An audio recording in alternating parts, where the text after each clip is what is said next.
Good morning. This is St. Mark's Episcopal Church, Richmond, Texas. I am Chris Abbott, a Christian formation teacher. This is a Kids Kingdom lesson for Sunday, October the 25th. Kids Kingdom is elementary Christian formation intended for those students in grades 1 through 5. If you have not already signed up to join our class, we would love to have you do so. You can call the church office or contact me. We'll make sure that you are receiving the little supply bags that you need to do the activity each week. And we'll also make sure that you're checked out a copy of the Children's Illustrated Bible. This is the book that the copy of the Bible that we used to use in the classroom, and that way we're all using the same edition of the Bible. So we'd love to have you join us if you have not already done so. We are continuing to work in lessons in the Old Testament of the Bible. You will recall that the Bible is divided into two parts: an Old Testament, which would have been the stories that Jesus learned as a young child and a young man, and the New Testament, which are stories about Jesus himself.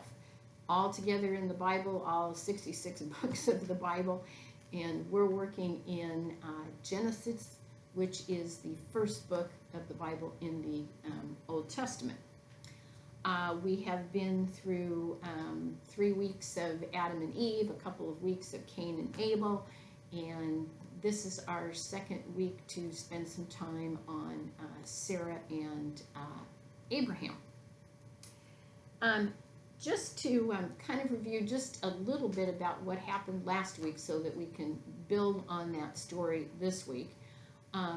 God talks to Abram, and he tells him, pack up all your stuff and your wife and your shepherds and your flocks, and you're going to be moving to a new land. And he makes a covenant, an agreement, a promise with Abraham, that Abraham will become the father of many nations. And Abraham at first is a little confused about this because he's quite an elderly gentleman and they don't have any children.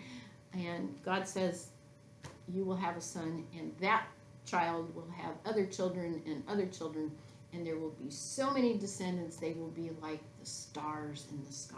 There will be that many of them. So, moving into our part of the story today, in the meantime, God has changed Abram's name to Abraham because Abraham means the father of many nations, and he does that for Abraham when he's 99. Sarai's name has been changed to Sarah, and in the meantime, Sarah has also had one son, and the son that they have named Isaac. Where the story begins today, we need to remember that a covenant is a promise, an agreement between two people. In this case, between God and between Abraham. And God is asking Abraham to take his young son Isaac out to the top of a mountain and tie him up and sacrifice him, kill him, in order to prove his love for God. That's where the story is, and we will be seeing what happens in the story in just a minute. But remember, all of this is based on the great love and the covenant and the promise between Abraham and God.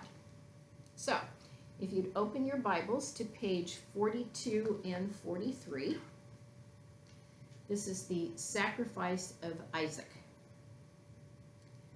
God spoke to Abraham in order to test his faith. With your beloved son Isaac, you must go to the land of Moriah, to a certain mountain which I will show you.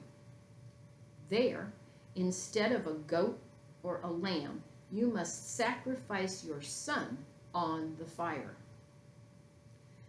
The next morning, obedient to God's will, Abraham saddled the donkey and set off for Moriah. taking Isaac and 2 servants with him.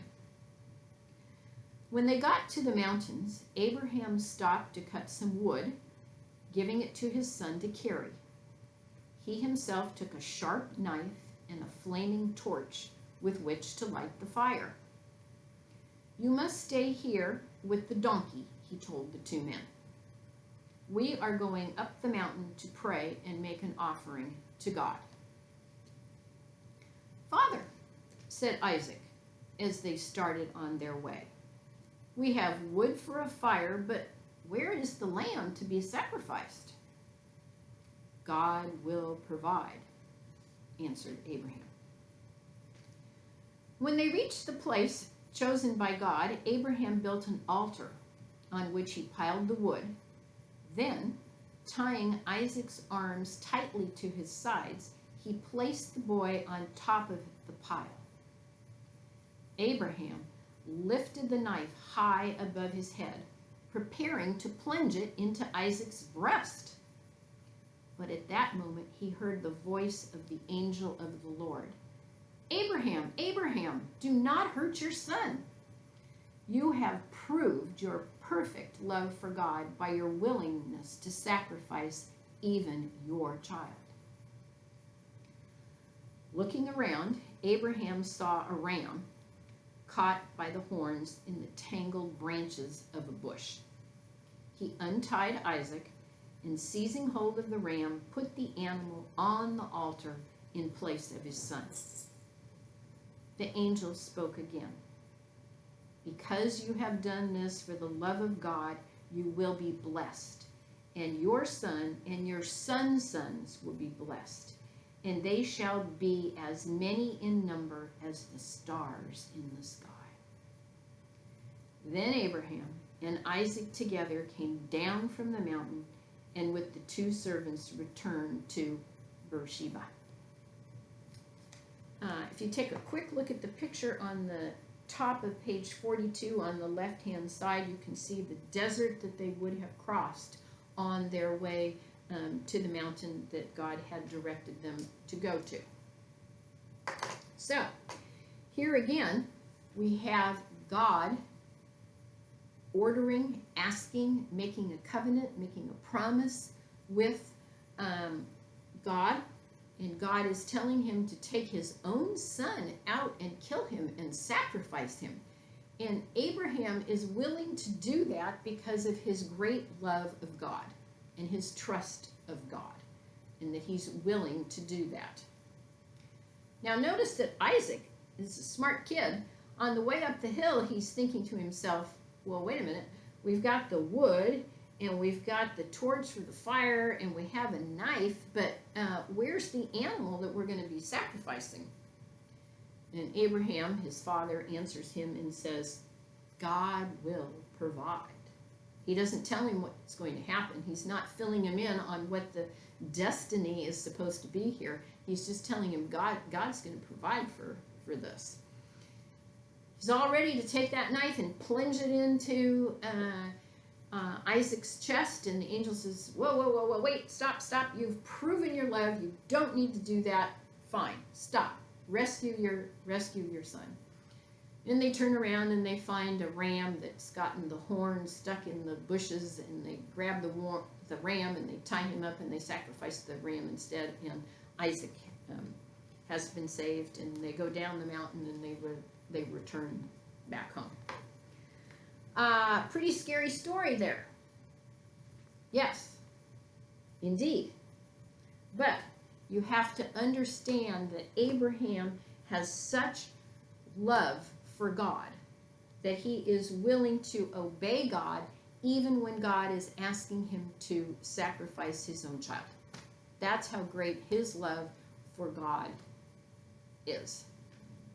That's quite a bit, that's certainly a deep love. That's certainly showing the depth of the love that Abraham has for God. Now, as we think about that and think about the relationship between the two, what is the sacrifice all about? Well, the sacrifice is all about proving to God that Abraham would be willing to kill his son in order to prove that love to God. That's quite a test. Why is God's test so harsh for Abraham?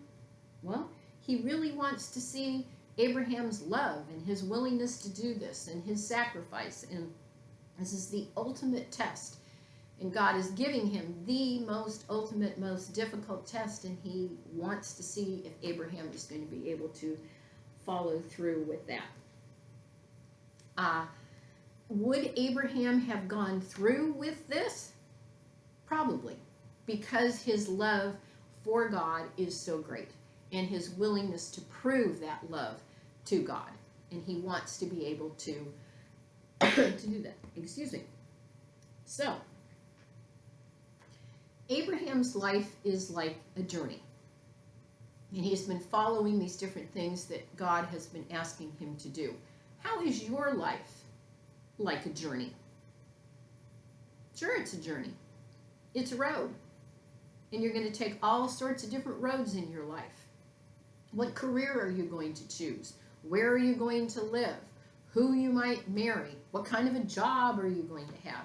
These are all roads and paths in life, just like Abraham is following the paths that God has given him. There are decisions to be made, just like Abraham is making these decisions. God has taught him lessons on his journey.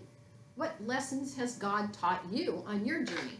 Now, grant you, Abraham is 99, you're not 99, so you don't have as many lessons as Abraham has had on his journey. But are there some lessons that God has taught you? Perhaps he's taught you to not quit, to keep going, to work hard, to ask for help, to look for guidance. You're never alone. God is always there with you to give you that guidance and that direction and that help. Indeed. Why did God test Abraham? Well, he wanted to see Abraham prove himself to him. Plain and simple. The interesting thing here is you need to see the comparison between Abraham and his willingness to sacrifice his son Isaac and God's willingness to sacrifice his son Jesus. Obviously, there's a direct comparison there. The two fathers and the two sons and their willingness to sacrifice their sons for the great love that they had. All right. In your bag of supplies this week, you have a piece of poster board and a copy paper of a ram and cotton balls in a baggie. The first thing to do is to cut out the copy of the ram. It gets a little tricky up here in his horns because it's kind of small. You might need a small pair of scissors, or you might need some help from mom or dad at home. After you have cut out the ram, glue the ram then to the poster board. Then you have to go back and cut the ram out again, and once again it's a little tricky up here at the top in the horns. It doesn't work to glue the cotton balls to just the paper. The paper is too light. It's not heavy enough. So here's my sample. Here's my ram. There's the poster board on the back side and how I glued the paper to it, and then I cut it out, and then I glued the cotton balls to the ram. And then you can color his horns and his face if you want to, and his feet, and I added an extra little one here over here for his tail. And of course, the reason we're doing the ram is because after Abraham gets the news from the angels that you don't have to kill your son, they turn around, there's a ram caught with his horns in the bushes, they grab the ram, tie him up, and they sacrifice the ram. So you're having your little baby ram will remind you of the sacrifice that Abraham did not have to make of his son Isaac. Now, You know that I always have a challenge for you in the week ahead. As Abraham is climbing up the hill, and Isaac is asking, well, what are we going to sacrifice? And he says, God provides. Think about the things in your life that God is providing for you. Shelter, food, home, school, parents, friends, whatever it is. God is providing all of those things that you need in your life. Think also this week about some of the promises and covenants and agreements that you make with your parents and your friends and your teachers. And what kinds of things are those that you're agreeing to do? And those promises back and forth. You do something, somebody else does something else. What are those promises? What are those agreements back and forth? And finally, the most important question of all is, how do you feel knowing that God is always with you? You're never alone.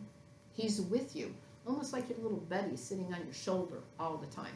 He's talking to you, he's guiding you, he's directing you, he's helping you, and you have your trust and your love in your pal that's with you all the time.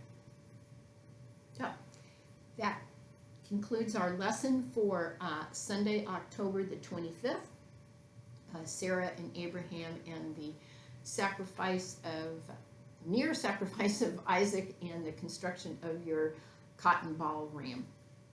I'll look forward to seeing you again next week. And of course, if any of you want to send me pictures of what your ram looks like, I would certainly enjoy seeing them as well. Thank you. Goodbye from St. Mark's, Richmond.